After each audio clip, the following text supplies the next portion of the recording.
ಮೈಸೂರು ಕೊಡಗು ಲೋಕಸಭಾ ಕಾನ್ಸ್ಟಿಟ್ಯೂನ್ಸಿಗೆ ಉಡಿ ಮಣ್ಣು ಇಲ್ಲ, 5 ಪೈಸನೂ ಇಲ್ಲ. ಮೈಸೂರು ಏರ್ಪೋರ್ಟ್ ವಿಸ್ತರಣೆ ಎಲ್ಲಿ ಕಾಣ್ತಾ ಇಲ್ಲ.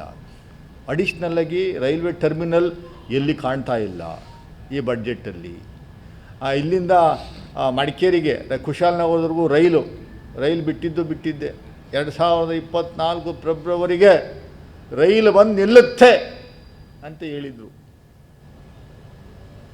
2024 ಫೆಬ್ರವರಿಗೆ ರೈಲು ಬಂದು ನಿಲ್ಲುತ್ತೆ ಅಂತ. ಕುಶಾಲನಗರದಲ್ಲಿ ಏನಾದರೂ ಮೊನ್ನೆ ಹೋಗಿದ್ದರೆ ರೈಲು ನಿಂತಿತ್ತ ರೈಲು?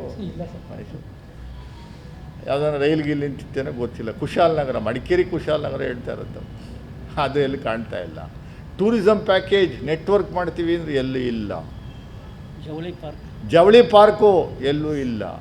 5 ಪೈಸದ್ದು ಯೋಜನೆ ಕೇಂದ್ರ ಸರ್ಕಾರದ ಬಡ್ಜೆಟಲ್ಲಿ ಯಾವತ್ತಾದರೂ ಮೈಸೂರು ಲೋಕಸಭಾ ಕಾನ್ಸ್ಟಿಟ್ಯೂನ್ಸಿ ವ್ಯಾಪ್ತಿಗೆ 5 ರೂಪಾಯಿ ಏನಾದರೂ ಕೊಟ್ಟಿದ್ದರೆ ಹೇಳಿದೆ. ಎಲ್ಲದು ಘೋಷಣೆ ಆಗಿರುವಂಥದ್ದು, ಅನುಷ್ಠಾನ ಆಗಿರುವಂಥದ್ದು ಯಾವುದೂ ಇಲ್ಲ. ಸುಮ್ಮನೆ ಹೇಳ್ಕೊಂಡಿದ್ದು. ನಾವು ಮಾತಾಡಬಾರ್ದು ಅಂತ ಸ್ಟೇ ತರ್ತಾರೆ. ಏನು ಮಾಡ್ತೀರಿ? ಇದು ವ್ಯವಸ್ಥೆ ಹಿಂಗೆ ಆಗಿದೆ. ಬಾಯಿನ ಹೊಲ್ಕೊಳಕ್ಕಾಗುತ್ತೆ. ನಾನು ಇರೋದೇ ಪಕ್ಷದ ವಕ್ತಾರ. ನಾನು ಪಕ್ಷದ ವಕ್ತಾರ ಅಂತ ಅಪಾಯಿಂಟ್ ಮಾಡಿರೋದೇ ಮಾತಾಡೋಕ್ಕೆ ಅಂತಾನೆ.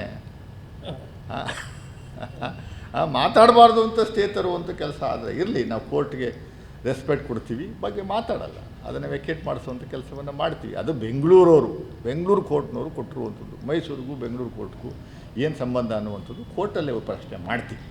ಅದು ಇರಲಿ, ಅದು ಒಂದು ಕಡೆ, ಅದು ತಲೆ ಕೆಡಿಸ್ಕೊಳ್ಳುವಂಥ ಅವಶ್ಯಕತೆ ಇಲ್ಲ.